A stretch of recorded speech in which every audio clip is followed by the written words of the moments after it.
Hi guys, it's again Mark from Warfactory, and today I have something special for you because we just received a parcel with a very special model from Dust.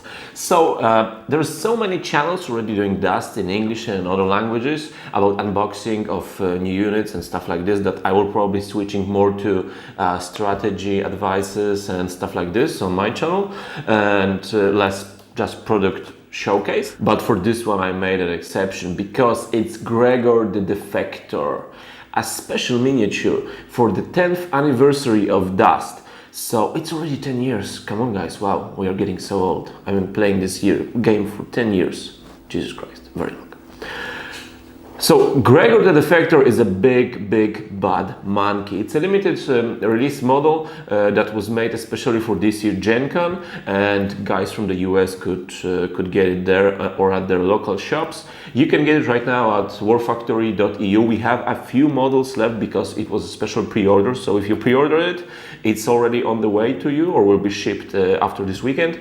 And if you want one more, we have a few left. So it's your chance to get it. But enough advertising, enough talking. Let's look at this sweet model inside.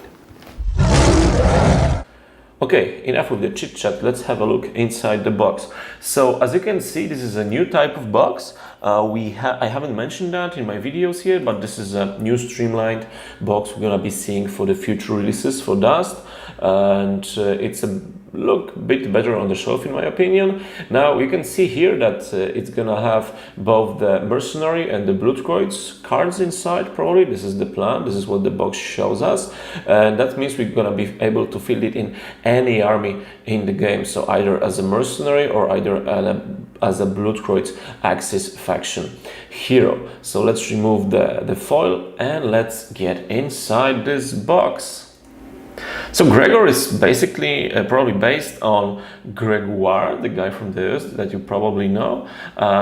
That's my guess, and I think that's also Gregoire's guess. And what we have inside we have the cards in a protective foil as usual. There are two cards as predicted, so one is for the Blutkreuz, the second is for the Mercenaries. And the Blutkreuz card is a classical one. We have some nice abilities there and costs 10 points. We're gonna get to that a bit later. Now the Mercenary card has additional ability called the Defector, and it shows us that we cannot field this model with any army that has Axis units, block or faction. So either you're forced to use the Blutkreuz card and this version of the miniature, or you go with the Mercenary hero that you can field in any army. But we're gonna get to the cards later. Let's look inside the box. So we have one protection, we have a second layer of protection, and inside, oh hello there, and inside the big bad monkey. So it's a bit differently packed than the usual Dust miniatures. It's a bit safer, I guess, for us, and you can never be too safe here. Let's have a look at the model. Well, it looks quite nice. As usual, the paint job is stunning. There is a nice rock here. Let's remove this wire from here and let's have a closer look on the miniature. And well, I'll try to fast forward it so you don't have to look at it, but let's not destroy the paint job here. Okay, so this is how the model looks like in close-up. It's really cool model, very nice. One of the biggest infantry units in the game, probably. You can see it has this nice rage face on it. It has nice ammunition here with the silver bullets. I always love the details on the ammo belts. This is one of my favorite elements on each model, and this copper finishings here. A big ammo rack on the back, so it has a lot of ammo for this big gun of his, this autogun.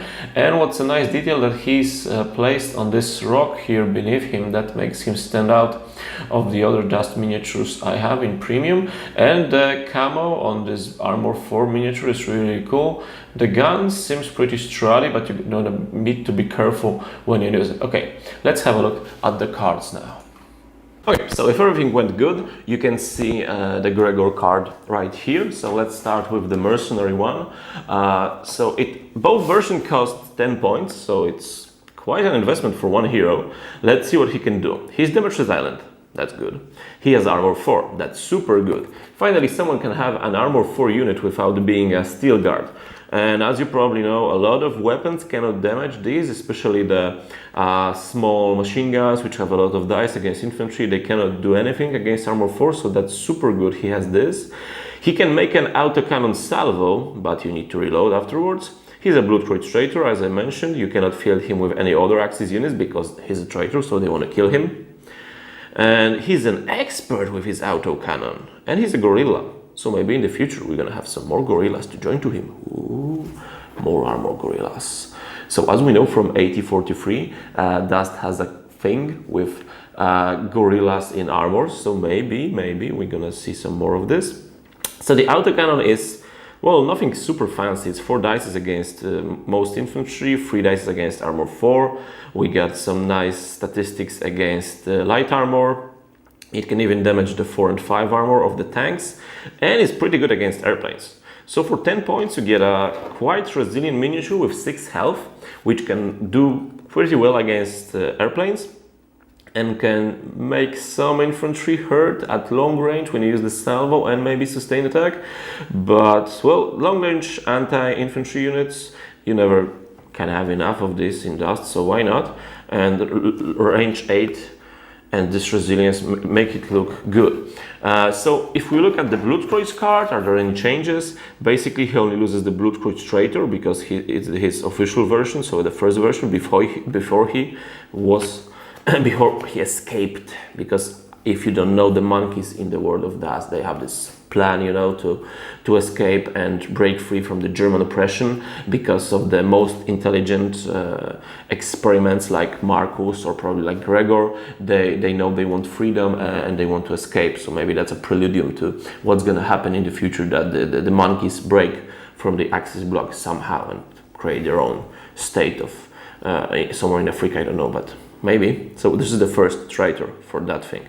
And the Bloodcroyd card is basically the same, you just don't have the traitor thing. So I really love that he's a Bloodcroyd, because Bloodcroyd has a problem with the anti-infantry units.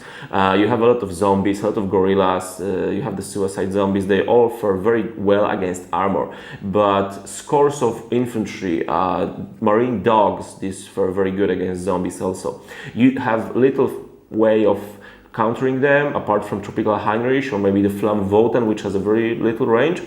So right now you're gonna have also the Magdan Flamingo, which is very good against infantry, and you're gonna have this guy with range 8 with a lot of health points, so it's gonna be hard to put him down. He can put some fire on the enemy units, make them lose some health points before your close combat units, because when you play Bloodcroyd you mostly have the close combat units before they get there. Or the second version is you always with the Bloodcroyd, with the new laser grenadiers, you can always go for these and go for Secret Platoon and have these guys support them because they have range of 6 and 4 if I remember correctly, so he can support them from range 8 with this big autocannon and make them hurt. So basically I think this miniature it summarizes the way the last 10 years of Dust we had.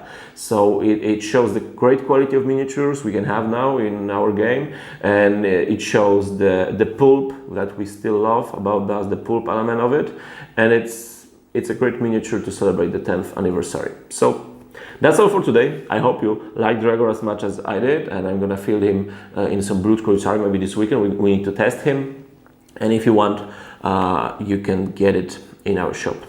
That's all for today. Thanks guys. See you in the next episode. Bye.